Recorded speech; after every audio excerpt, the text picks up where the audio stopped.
Lyttelton Port Company. Oh, watch out for trains. Yeah, I think we'll give him the right of way. Slightly bigger than the Model X, only slightly. Yeah, so we're here to talk about electric vehicles. There's one over there. And yeah, I noticed an awful lot of them. You see a Tesla Model 3 over there in the EV parks today. An MG and Nissan Leaf. Got a 25 kilowatt over there. Yeah. Some Type 2s. Yeah, how handy is it to have your own 25 kilowatt DC charger and 2 Type 2 charging stations? That's a commitment. Good on them. We are EV City. EV City is an electric vehicle dealership started April 2018. When we first started the company, a lot of people thought we were going to lose the shirt off our back because no one was ever going to buy an EV. Turns out they're not quite right. How we sell EVs, good afternoon, is through education, and things like this and chances like this are really important to us to teach you, I suppose, to give you a chance to ask those questions and find out just how wrong or how right you are. So we've gone to some lengths of cutting EVs in half just to show people there's no sinister witchcraft under there. There is just a giant battery and electric motor. Yeah. And why do we do it? Because we actually do believe that we've got to do better for, we are borrowing this land from our children or from our grandchildren, and we've got to do better. Quite often when people come to us, they have a wrong idea of what an electric vehicle is. They say, I just want to take the first step and buy a hybrid. A hybrid is not an electric vehicle. It is a cross between the two of them, and it doesn't really know what it wants to be. So a hybrid fueled by gasoline has a great driving range, which gets people over their range anxiety. A very small EV range, as you pointed out. Some of them can do 50 kilometres or so, which you might think is a bit pointless, but we'll get to that. Reasonably fuel efficient, but they do require traditional servicing, and if we can remove that, we'll do a lot better. A plug-in hybrid is something which is a cross between a hybrid and a fully electric vehicle. So the biggest difference is that they have a battery of some size, and that battery can take that vehicle further on its initial charge. So the idea is, if owning one of these, you'll plug it in your garage overnight, and depending on which one you buy, you might have a range of, the really small ones have a range of about 30 kilometres. A lot of the ones that are coming out today have a range of about 100 kilometres. Now, to most of us, 30 kilometres doesn't sound like much, but the average stat is for a Kiwi, you do 28 kilometres a day. So it's not about the first 30 Ks on your trip to Kaitaia towing the boat, but every single day on a plug-in hybrid, you might be able to achieve your commute on electricity only, and really great for someone who is a one-car family, likes this idea, but then in the weekend wants to put 2 bikes on the back and end up wherever, and they don't really know where they want to go, but they just want to get out there and enjoy it. This is a good gateway drug. This is like the marijuana of EVs. Enough to get your hook. It's not too frightening, a friend who's got one, and you're not going to become completely addicted, but it is a gateway into a fully electric vehicle. And the biggest difference is here, we've got no gasoline engines, so we don't really require traditional servicing, and they are so much less to run. A traditional petrol vehicle on average today costs around 32 cents per kilometre to run in terms of just fuel. And EVs, this is a result from a survey in New Zealand, shows an average of 4 cents per kilometre to run. So yeah, the procurement team looks at the total cost of ownership, the initial cost and the through life cost, and you'll find that an EV will pay itself off in no time at all. The further you're driving, the quicker that equation works out. So a lot of people who come to us say, I drive too far to have an EV. And one of our customers, actually, a fellow who used to work at LPC up until recently, decided because he lives in Kerwee and comes to the city twice a day that an EV won't work. He says, actually, it's a much better case you've got than anyone else.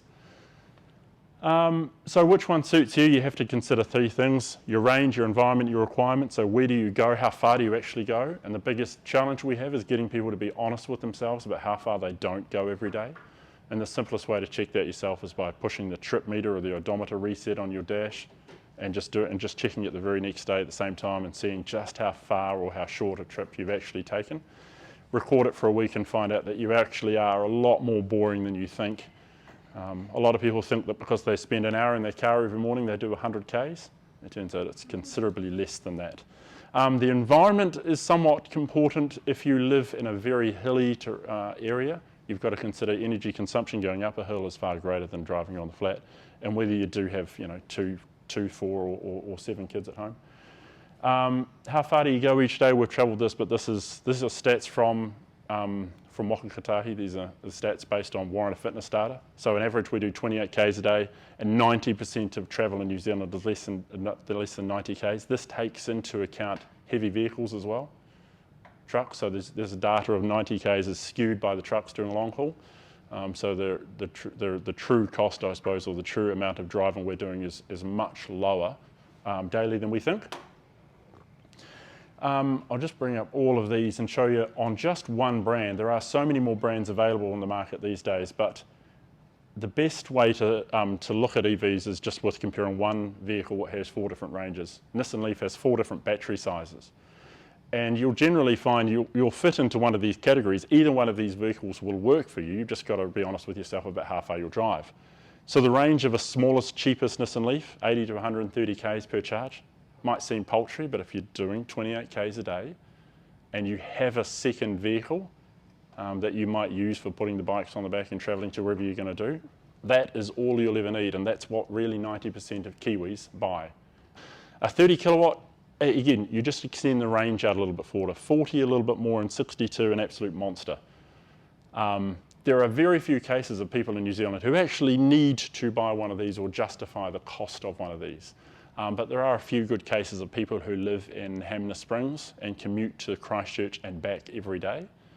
You might think that's a huge procurement cost, but they're spending 15 to 18 grand a year on fuel. So that has a sort of a 4 or 5 year return on investment. So EVs, the further you drive, the quicker it pays itself off to you, and then you get into a position where it's actually making you money as you drive, in reference terms to what you'll have to spend if you were buying a petrol, if you were running a petrol or diesel vehicle. And 2 really neat wee case studies. This lady, Anthea, who's a customer of ours, said she couldn't afford an EV but really wanted one, and she had some Mitsubishi Diamante that was costing her $85 a week or so in gas. And she said, I can't afford an EV because they're too expensive. She's repaying it over 5 years. In fact, she finishes in about 4 months at $72 a week, so it's saved her money buying an EV. At the end of that 5 years, her car, which was about $14,000 to buy, is probably worth about $5,000 now, which is just the same depreciation as you would have had if she'd bought a Suzuki Swift, but she would have spent probably $15,000 to $18,000 running it over the last 4 years. Yeah, far ahead. Well, the battery will be valid for the next 5 or 6 years. Yeah, so that's what the value of it's gone down to about $5,000, because now that car can probably only achieve about 2/3 of what it could when she bought it. So yeah, good question, but we'll get into that in terms of what happens next with that car. So when she's done with it, if it gets to a point where it doesn't do the trip that she wants to do every day, is there a future for it, and what are we going to do with it then? Because that is a whole part of the sustainability of EVs. We can't just say they don't use fuel. We're going to say, what are we going to do with them when they run out? And on an extreme case, this guy, David, works at the airport, lives in Pigeon Bay, and he's done 210,000 Ks in this car now. He does that commute 7 days a week. Because his daughters do gymnastics at way out at New Brighton, and yeah, so 169 Ks, and he was $280 I think a week in diesel and road user charges, let alone servicing. So again, back then this was a $56,000 car, and it was cheaper for him to pay it off than it was to simply run his previous car. A little over 4 years. Yeah, but she's Anthea suffered about the same percentage of degradation, because batteries seem to degrade nice and evenly with age, not so much cycle. So this guy's done 210,000 Ks. A petrol engine would have decayed significantly more than an electric motor. Electric motors just don't have the same wear and components. And batteries like being used. They don't actually like sitting around doing nothing. You go away on holiday for a month and leave your 12-volt battery uncharged or something, you might come back and find it flat. Batteries don't like being unused. So here's a great example of New Zealand's biggest daily EV commute. Well and truly paid for the cost of the vehicle. He reckons he's about $18,000 in the black by now. And he's probably got another 4 or 5 years of ownership left where he could still continue to do that trip and have that car. If we get onto your question about what happens when it doesn't do his trip, then it could possibly be owned by someone who lives in Little River, and they might be able to get 5 years worth of commuting to the city and back before it gets to a point where it perhaps needs to live around here in Taitap and keep going until it actually ends up in the Christchurch where my mother drives it, who drives to Bridge once a week.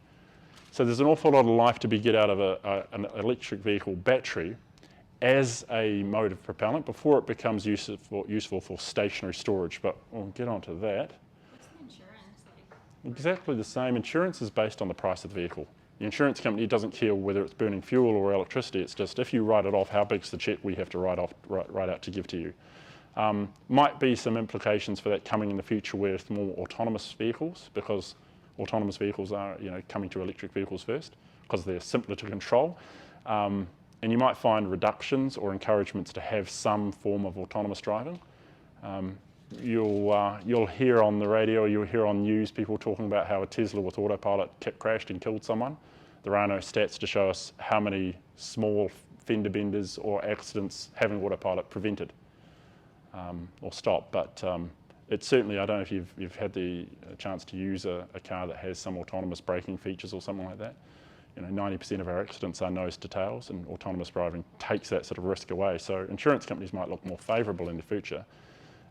What some insurance companies have found, quite accidentally, is if a car is written off, the value of the car is actually quite high in proportion to what the value of the car was as a going concern. And a good example of that, if David's car got written off today, someone would probably have about $20,000 for the wreck, because the battery is the whole value of the car. So the battery won't be wrecked. It's a really well-built product. Yeah. So that's a good point. What's that if one of those vehicles you want to replace the battery, just replace the battery, can you go and buy purely? You can't buy a new one. And that's where Nissan New Zealand have sort of decided that's not in their business model. They want to sell you a new car. They have no interest in you continuing to have that car for another 20 years after the first sort of 18 years. So there is a company here in Christchurch that has been funded through Callaghan Innovation and self-funding an awful lot of themselves, that are building their own battery for that exact type of car, for the Nissan Leaf. And Kiwis, and not just Kiwis, people just aren't enamoured with keeping their 1986 Honda Civic on the road. You can do it, you can put a new engine on it, but there's something newer, there's greater technology. So from a recycling point of view, yeah, it's great, and everyone's got that argument, what about the batteries? But for everyone who says that, I said, just look at the scrap heap on Garland's Road before it caught fire. And all your old cars are there. No one's really thinking, oh, we actually need to pull those back and put them back on the road. Technology moves on at a far greater rate than even the worst of the batteries, the Nissan Leaf. They are the worst of them because they're the first. They're not bad, they're just what's available now is so much better. The batteries are well outlasting the car's usableness. And then we're going to have a lot more stationary storage options and stuff like that, because the batteries have got a second life. How green are electric vehicles? This is a big question that we're challenged with every day. Everyone's asking, about, is it really green to have an EV? And it is. It doesn't start off that way though. To produce an ICE vehicle or an internal combustion engine vehicle, you create, or your product creates less carbon. When you create a battery electric vehicle, because you are creating the battery, you do create more carbon. So when they're sitting on the showroom floor, the battery electric vehicle has emitted more carbon in its production. So we have to get that back, and you get all of that back through the life cycle of the vehicle. The average, when I did this in 2018, the average car in New Zealand emits 251 grams of carbon per kilometre it travels. New Zealand has a really good argument for that. We have our carbon rating of our electricity is 25 grams per kilometre, which is really little, and that's considered most of our electricity is renewable. Having said that, the diesel vans that monitor or maintain the lines are some of that 25 grams. So an ICE vehicle would emit 62.75 tonnes of CO2 over 250,000 Ks, and an EV running on New Zealand's generation, 25 grams of CO2 per kilometre, would equate to 6.25 tonnes. So you get the differentiation back in a hurry. In Australia, where people say EVs don't work in Australia because all of our electricity is coal-fired, it's still more efficient. It's still considerably more efficient to run your vehicle off a coal-fired power station. While they might seem dirty, they're actually really efficient machines, coal power stations. And the internal combustion engine and gearbox and differential are really inefficient machines. So even if you had a stationary diesel generator producing electricity to put in your electric vehicle, it might seem dirty, but it's vastly more efficient than putting that fuel into an internal combustion engine, which is at best 30% efficient. So you're shipping this crude all around the world, refining it, using tons of electricity to do so, putting it in a machine which gets 30% of the value out of it. And if there was someone in this office that sat there and looked at an employee and said, oh, we're getting 30% out of the dollars we're giving them, they would not be here next week, you'd look for something much higher. And internal combustion engines are, horrendous for their efficiencies, but energy density of gas is good, so we use it. Whereas an electric motor, about 95% of the energy you put into the battery comes out as forward propulsion. So they're way more efficient in terms of being an employee. And when it comes to recycling it, at the moment the estimates are that it would take a little bit more or sequester a little bit more carbon in the recycling of a battery electric vehicle. But no matter which country you use it in, and we put Queensland or Australia up there as a test case because they have some of the worst electricity production in the world, it's still vastly more efficient in terms of carbon across the whole life cycle. So you get some average there of 21.5 tonnes for an EV run in New Zealand and 74.5 tonnes for an ICE vehicle. The electricity grid in New Zealand, this is something that's really easy to see. This is a website that you can go into, transparent, you can see just how much of our energy is renewable, and it always sits around 82 or 83%.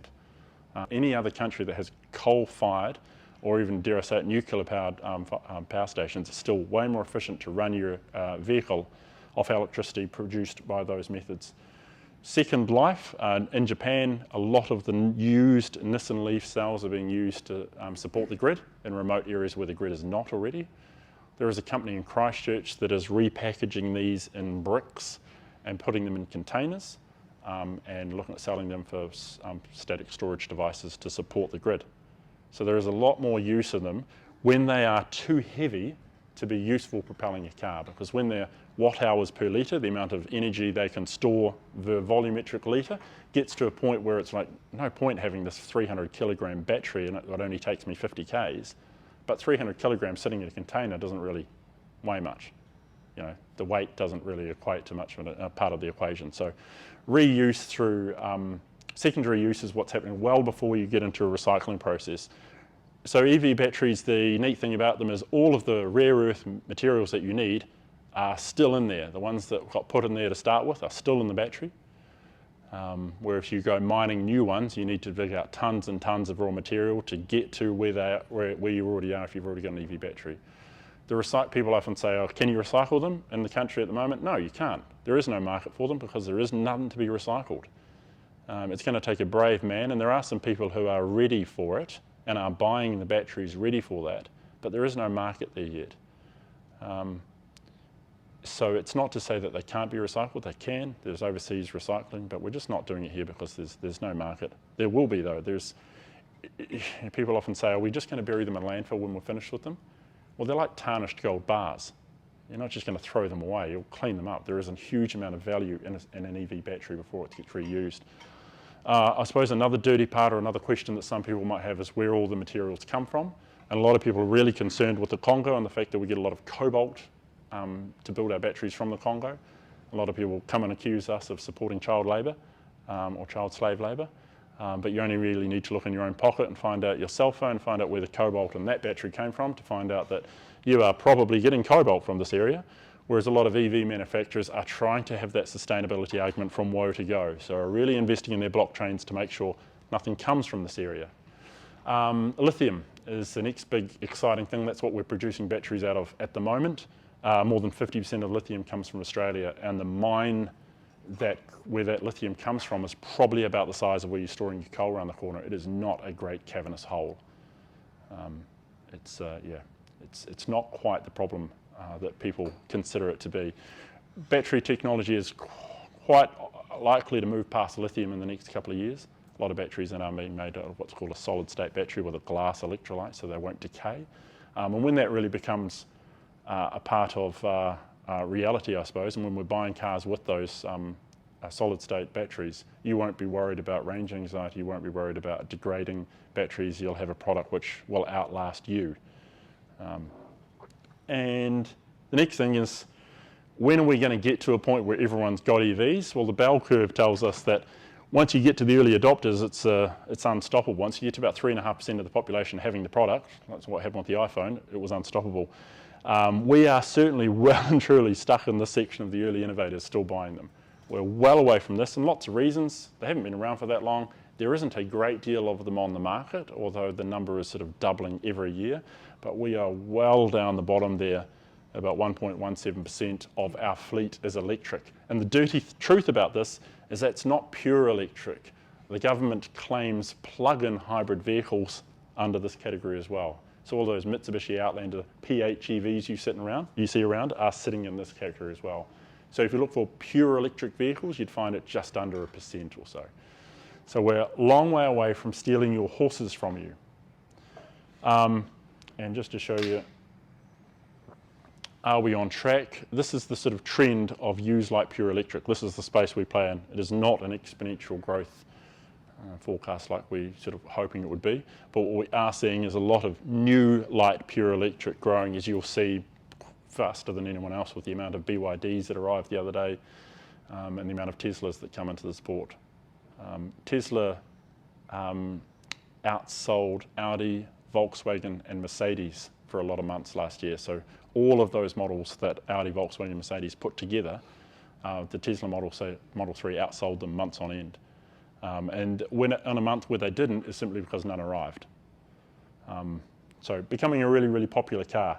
That's a sort of an entry level, this is why you should buy an EV. There's another slideshow I'd love to show you about what's coming and why you have to get with the technology, because the government is forcing you to do so. Charlotte, is that available on this? Just minimize that. How many Yes. charging stations are there in the South Island? Do you know? New Zealand 300, South Island probably 110, 100. So those are public DC fast charging stations. The real truth of that is, and not to be a stupid, probably 1 billion charging spots in the South Island, because 94%, I believe, of all EV charging is done at your home, in your garage.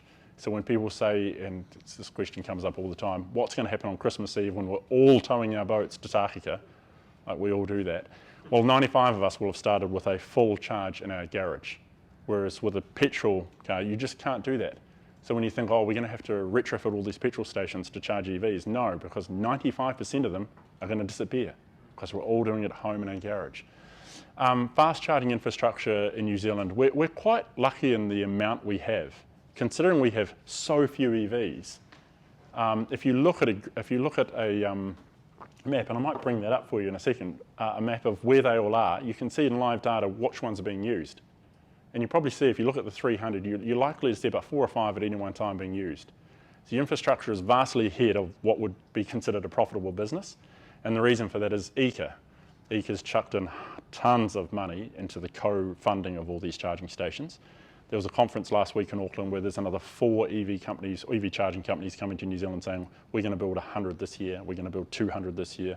A lot of them are going to be in places like Mitre 10, where you are not going there simply to fill up with electricity. You're going there for another reason. Your car's in the car park, so you're not missing out on any opportunity. You're not sitting there going, oh, I've got to wait here for half an hour.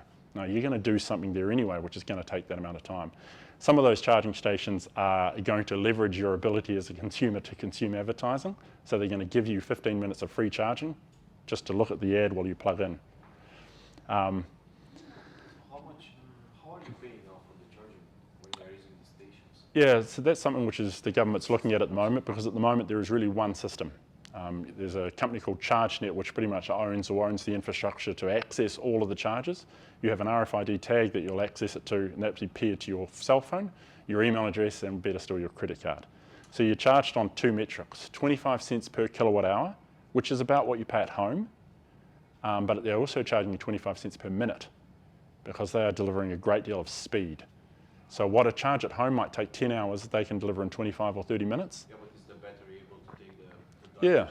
Yeah, so most of the chargers in New Zealand can deliver 50 kilowatts of power, which every EV can take. Some of the ones that are coming out now can deliver 350 kilowatts of power, which only few EVs can take. Because so now... I was under the impression, for example, for Tesla, Yep. it is recommended to use only an AC charger and not a DC charger. No, Teslas are thermally managed, meaning the batteries are liquid cooled, so they can take an awful lot of power, because the power produces heat, and that's what you want to remove from the battery. It's heat which causes damage. Yes. So if you can liquid cool the battery, you can charge it as fast as you like. And some of those Teslas can take on 300 k's of range in about 13 minutes. So driving a Tesla Model 3 from here to Queenstown might really require a stop for about 15 minutes. And the average stat on someone driving that far You're stopping in a Merrimack for an hour to stop and refuel the kids and walk across the road and go to the toilet and whatnot. So it becomes not much of an inconvenience. Yeah. For example, this Nissan Leaf, Yes. basic 24 kilo. Yep. How many kilometers you can get from it before it goes to half of a battery? Yeah, so it's not about kilometres, it's really about age. So you can see there's some EVs, some 24 kilowatt Nissan Leafs that have done 1 million Ks, and the batteries are as good as one's done 50,000 Ks because they're 10 years old. So batteries are decaying whether you're using them or not. So it's not about cycles or how many Ks, it's more about age. So at about 10 years old, they're likely to have about 65% of their capacity left on average. Nissan's estimate is that 20 years, most of them will have about 40% capacity left, which is good for around town shopping and good for every Kiwi just for their daily commute, but not good for range anxiety. Yeah, the good thing about going up the hills is while you might use 3 units of energy going up the hill, you'll get one of them back coming down the other side. Someone rang me the other day in a panic, I'm in a 40 kilowatt car, I'm at the top of the hills at Akaroa and I'm out of energy. I said, no, you're not. You're at the top of the hill. Just go down. He said, well, I'm going down anyway. Got down 15% remaining.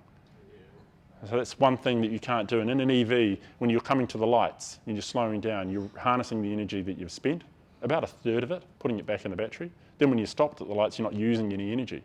A petrol-powered vehicle, you're wasting the energy that you've paid for getting up to speed through heating up brakes. The engine's still going. You stop it at the lights, the engine's still going. That's why there's about 30% efficiency in them. They don't make sense around town. Heavy transport and what you've got going out here, diesel makes a lot of sense. We don't concede that. We don't think all of these things should be electric. But if all the town cars and things that don't really need that are electric, then your diesel's going to be a darn sight cheaper, and it's going to last a lot longer. What's coming to New Zealand, or what's partially come to New Zealand, is this piece of legislation called the Clean Car Program, and it is quite a wild change in the way we think. This is something that a lot of other countries have done. We're just way behind. So the Clean Car Program, you'll have to excuse me, this is me introducing myself for the first time again. So that's me, and you already know this. I started EV City a few years ago, and I was a petrol car dealer that thought I can do better than this. And the worst part about me is that I'm the only man you know that survived 2 vasectomies and had to go back for a third. The worst part of that is I knew the surgeon. Well, I knew him. And I'm lying on the gurney and he says, so I believe you know my wife. I was like, oh, crikey. This is interesting. The only husband and wife combination that have ever... Anyway,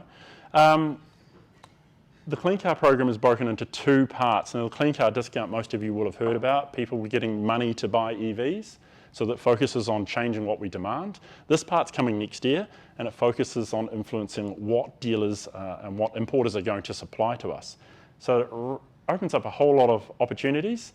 It started July 2021.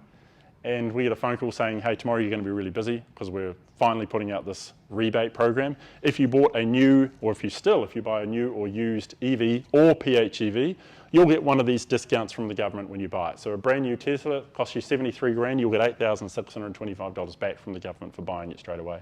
That's why you see so many of them coming through the ports.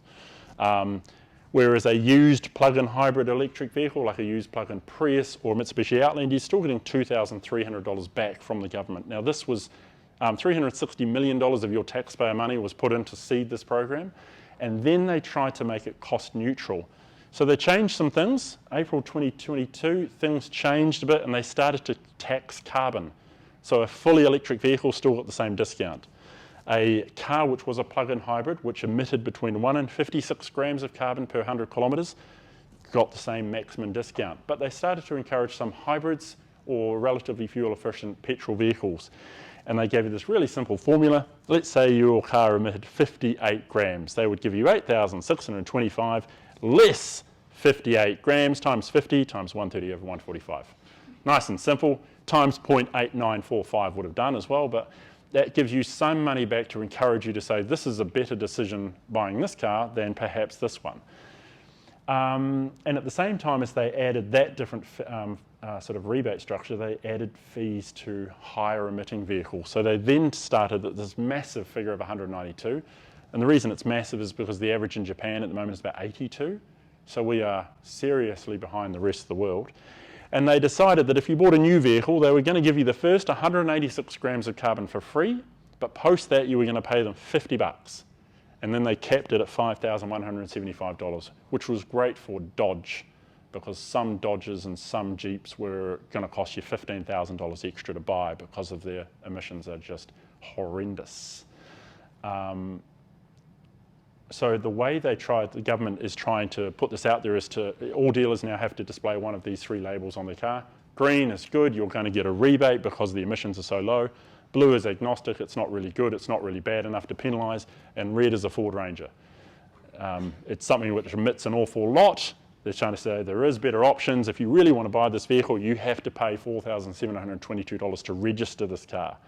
So when you buy it, you have to pay that extra money, plus the registration, plus the road user charges. And that's been happening in this country since the 1st of April. So that's a real thing. And what's coming next year is even more exciting.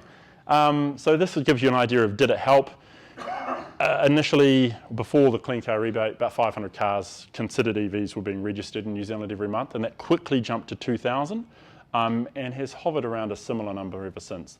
It's not just because of the rebate though, it's because of model availability. The Tesla Model 3 is now available in big numbers, so is the Model Y and so is the BYD. So while there was huge demand pent up, there is now supply. So it's not just the rebate that's achieved that. It is what it is a case of people have actually wanted these vehicles and now they can get them. Next year things are really going to get exciting and the Clean Car Standard comes into account, and this is the bit which is trying to tell dealers what to bring in the country.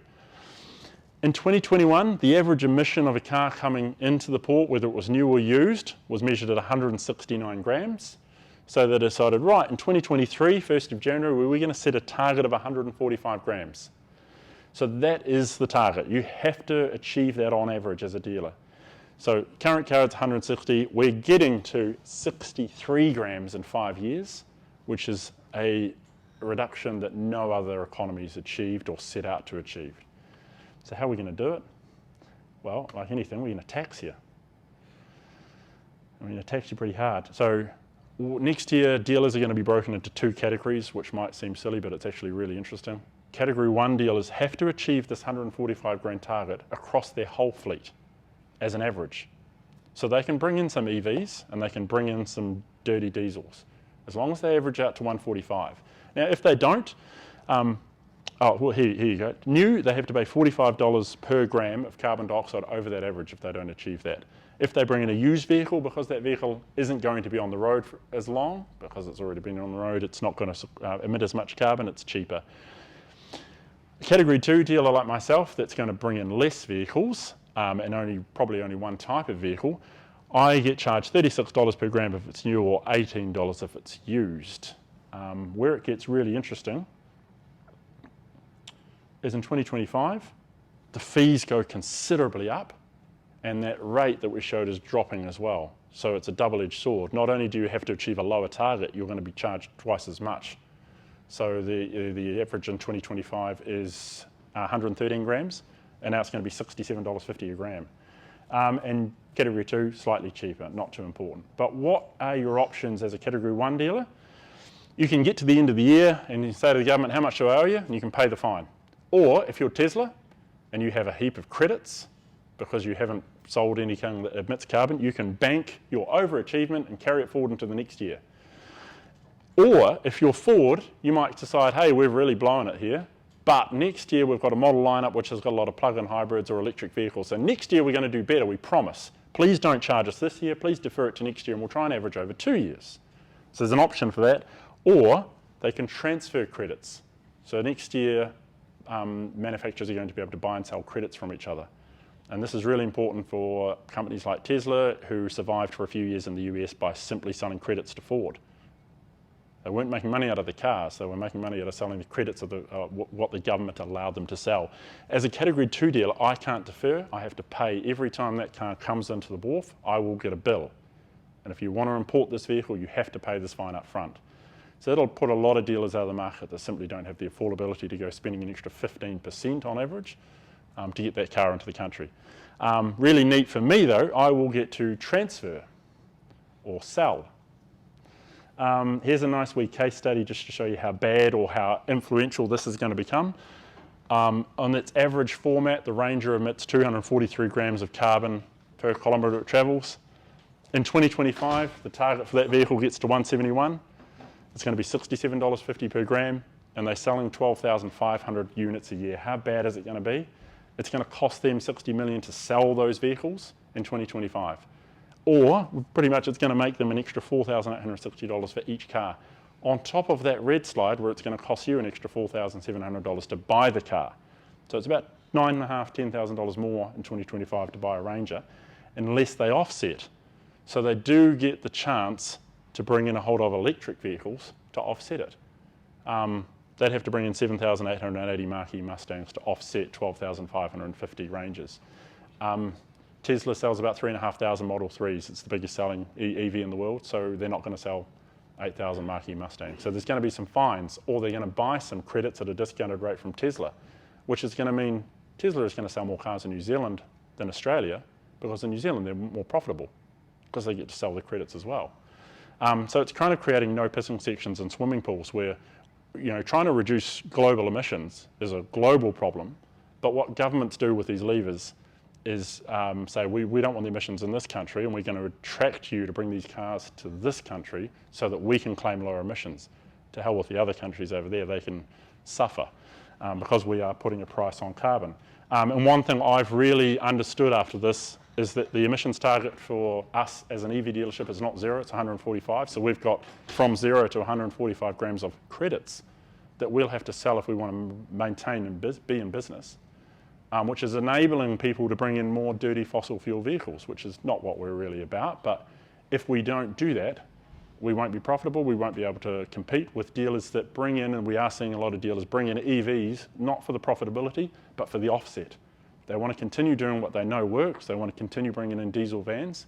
So they'll bring in EVs and sell them really cheap just to get the offset so they don't have to put the extra price on the van, which is really wild. Anyone got any other good questions now that you've learned just how expensive it's going to be to buy a fossil fuel vehicle? Do we get any discount? Yeah, yes. yeah, $3,450. Yeah, and you get one per car. Yeah. Yeah. If you bought one of these now, like end user, Yeah. I have a car that I want to sell in 5 years' time, does that become an issue for me? For an electric vehicle, or for no, if it's already registered in New Zealand, the fine's already paid.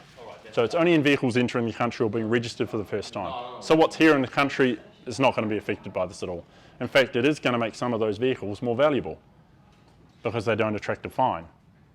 So if you had a 2022 Ranger that didn't attract a fine and a 2023 that did, the argument is that yours is suddenly worth, about the fine's worth more. Sorry, we've just got someone else booked in the room. No so trouble. Maybe if you've got any more questions, we could just carry them on. No, thank you. Good on you. Thank you. Thank you very much. Thanks for your time. Thanks for your questions. Yeah.